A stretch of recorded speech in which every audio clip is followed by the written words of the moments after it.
We've approached a situation here with CJ Stroud where I believe that he is the most underrated quarterback in the NFL, and it's become ridiculous right now that he is not a top 10 quarterback in the NFL on this list that was on ESPN, that the coaches, executives, and people in the NFL came out and said they didn't have CJ Stroud as a top 10 quarterback in the NFL.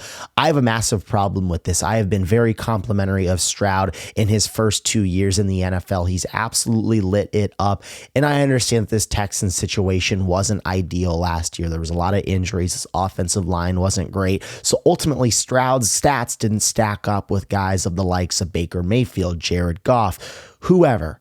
Those two guys were over CJ Stroud. And I personally have a problem with that because I think CJ Stroud has shown a lot in these first 2 years in the NFL. He's been one of the best quarterbacks in the NFL. I think that this Texans team is going to win the AFC South for a third year in a row. And I think that they are a team that can win some more playoff games. Again, like we've seen from them. CJ Stroud has beaten Justin Herbert. He beat one of the best defenses in the NFL in the Cleveland Browns 2 years ago. He was competitive against the Chiefs last year. He was really competitive against Lamar Jackson in the Ravens.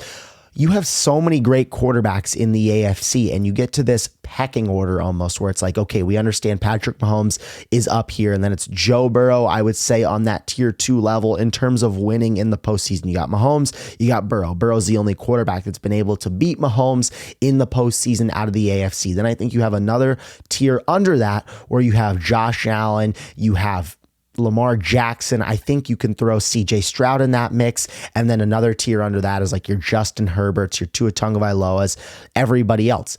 It's safe to put CJ Stroud in that conversation of Josh Allen and Lamar Jackson in terms of winning in the postseason. He's won 2 playoff games in the last 2 years. We haven't seen Lamar Jackson or Josh Allen be able to beat a Patrick Mahomes. We haven't even seen Josh Allen be able to beat a Joe Burrow. It seems like with these 3 quarterbacks in that tier C category, they're waiting for that marquee win in their career to get over that hump, quote unquote. But I think with CJ Stroud, having only been in the NFL for 2 years, he's got a little more leniency for me, and I absolutely think that he's a top 10 quarterback here. Let's dive right into this video. So first of all, the executives, the coaches, and scouts in the NFL ranked their top 10 quarterbacks in the NFL. CJ Stroud was left off of this list. He was an honorable mention in that 11 to 12 range. He was not in the top 10. I think that CJ Stroud, when I look at him, when I look at the moxie that he has, when I look at the grit that he has, when I look at what he did with that Texans team last year, he's been unbelievable. This is a brutal AFC conference. I listed all of those tremendous quarterbacks. It's only continuing to get better. You now have Bo Nix in the mix. The Patriots are going to be a lot better. The Dolphins have one of the best offenses in the NFL from 2 years ago. Now Tua's healthy. So many great teams in the AFC. And CJ Stroud has 2 playoff wins in 2 years. Only 5 other quarterbacks in NFL history have won a playoff game start in each of their first 2 seasons. And CJ Stroud is in that mix. Also, over the last 2 years, he has the 8th most passing yards in the NFL. He has the 13th most touchdowns. He's top 10 in playoff wins, and he's only been in the league for 2 years. Not to mention, he won the Offensive Rookie of the Year as a rookie. CJ Stroud has been nothing but dominant in his first 2 seasons, and I look at last year not as a fault, not as a, I'm just going to look at the stats and be a box score watcher and say that CJ Stroud's stats don't stack up maybe in the top half of the league, so I'm going to discredit him for that.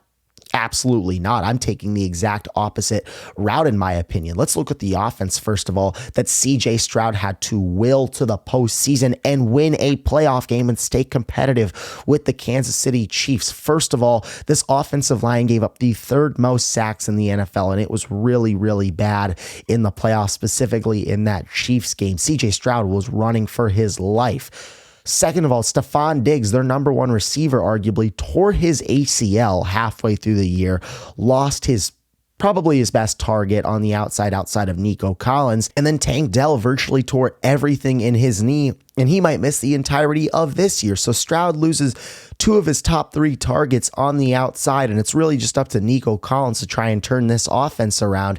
Terrible offensive line. The receiving core is in despair. and Stroud has to figure it out. The fact that he won a playoff game is absolutely ridiculous. The fact that he won the AFC South is improbable. Then he beats the Los Angeles Chargers with Justin Herbert, with Jim Harbaugh. Yes, it's year one. We have to give more credit to CJ Stroud for that playoff win. And that's why I'm here right now saying that I believe that he is without a doubt a top 10 quarterback in the NFL. And I think you can put him in that range right now of a 6th to 7th best quarterback in the NFL. Let's look at the Texans for this upcoming year because the South is a lot better. First of all, you now have Cam Ward in the division. What can the Titans do? You now have Trevor Lawrence healthy again. They get Travis Hunter. This team is looking a lot better now with Liam Cohen as an offensive coordinator that I think can get the most out of Trevor Lawrence. I don't have too high of hopes for the Indianapolis Colts, but they're always in that wild card / in the hunt mix every single year, it seems like. So what can the Colts do as well? I think right now, the Houston Texans are definitively the favorite to win this division, as they should be, but they've had some big-time changes that have happened to this roster. We all understand that Stephon Diggs signed with the Patriots. They lose him. Tank Dell's most likely not going to be on the field at all this year, so they made some additions at the wide receiving position. They added Christian Kirk, a guy that I think can be pretty productive in this offense next to Nico Collins. They also really put a lot of their assets in the draft at the wide receiver position. They went out and got Jaden Higgins and Jalen Noel, the two ISU boys, Iowa State. I think that they can kind of emerge as a good number 3 / number 4 receiver for CJ Stroud. You obviously have Nico Collins, Christian Kirk. What can Jaden Higgins or Jalen Noel do? And you still have John Mechie, a speedster that I have a lot of high upsides for. What I saw him do in college, he was absolutely unbelievable. So maybe he gets some run as that number 3 receiver. I think it's up for the taking right now for whatever one of those 3 young studs want to go get it. They also added Nick Chubb, a nice 1-2 punch with Joe Mixon. Joe Mixon had a tremendous season. I've been talking about this a lot, honestly, this offseason, but I felt like the running back position really increased its value. Obviously, you have Saquon Barkley that leaves the Giants and goes to the Philadelphia Eagles and wins the Super Bowl. You have Derrick Henry that goes to the Ravens and really revitalizes his career. And then you have Derrick Henry that goes to the Ravens and really just has a tremendous season outside of the Titans. And then you have Josh Jacobs. Once he leaves the Raiders, he goes to the Packers. And I look at Joe Mixon. Once he leaves the Bengals, there's a lot of question marks. I think outside of that rookie contract and maybe second contract the running back position gets, there's a lot of question marks. Where's that fall off? But I think last year, Joe Mixon was one of those guys that really proved that, hey, this running back position has a lot of value and we need to get more money. Joe Mixon was awesome last year. They had Nick Chubb to be that 1-2 punch with him. They also upgraded this offensive line. They went out and got Cam Robinson, a guy that is a very solid offensive tackle from the Minnesota Vikings. This is hopefully going to help CJ Stroud. They also added Laken Tomlinson as well. I think that it was evident what the Houston Texans needed to do. It was make sure CJ Stroud, number 7, one of the best quarterbacks in the NFL, can stay upright and can throw the football. If you give him time,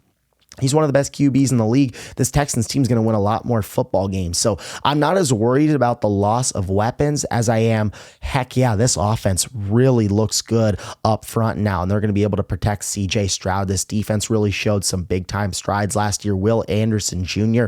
is 1,000% a defensive player of the year candidate this year. He was awesome last year. You still have Danielle Hunter, who they brought back on that 1-year deal. But those are 2 great defensive edge rushers that you're going to have to really set the tone for this Texans team. I'm excited about them. Azeez Al-Shire, I can't rave enough about him. I believe he's one of the most explosive and best linebackers in the NFL. He's so fun to watch. Derek Stingley just continues to take more and more steps at the cornerback spot. I think he is a guy that is potentially a top 5 corner in the NFL with such a high draft pick. Was maybe a little bit of a late bloomer, but he's really come on the scene strong. They also signed CJ Gardner-Johnson to add to this secondary. I think they've done a really good job of drafting in this secondary as well. You look at a guy like Kalen Bullock, Kamari Lassiter, Jalen Petrie. These are all guys that the Texans have put draft assets into over the last few years, and they've really done a good job of blossoming into this role. I'm excited to see what this secondary can look like this year because I think CJ Gardner-Johnson's a tremendous addition. I think the one thing that everybody's raved about him the most is like, hey, he's going to be the defensive leader. He's going to be the vocal leader for this team. And I think that's going to be great for this younger secondary that the Texans have right now. Love the addition of CJ, GJ. This Texans team, like I said in the beginning of the video, they should absolutely be the favorite to win the AFC South. When I look at the schedule, there's a lot of wins on here. First of all, let's go through it. They're going to go on the road against the Los Angeles Rams in week 1. I'm going to give them a loss here. I'm really high on the Rams. They start 0-1. They bounce back in a big time way on Monday Night Football against the Tampa Bay Buccaneers. They are 1-1. Then they go on the road against the Jacksonville Jaguars. I think they're going to split against Jacksonville this year, so I'm going to have this be their first loss against Jacksonville. They're 1-2. They bounce back against Tennessee. They're 2-2. They go on the road against Baltimore, where they get a much needed bye week after they lose here to the Ravens. They're 2-3 as they head into this bye week. Then they go on the road on Monday Night Football against the Seahawks, and they bounce back here. They are 3-3. Then they get a nice little 3-game home stretch here. At home against the 49ers, I do think that this is a loss. They're 3-4. They beat the Broncos. They're 4-4. Beat the Jaguars in that split. 5-4. Go on the road and beat the Titans. I'm not fired up about this team at all. They're 6-4 through 10 weeks of the season. Then they play Buffalo at home. I think Buffalo's going to be really, really good this year. I'm going to have them losing this one 6-5. They'll go on the road against Indianapolis, bounce back in a big time way, 7-5. On the road against the Chiefs, 7-6.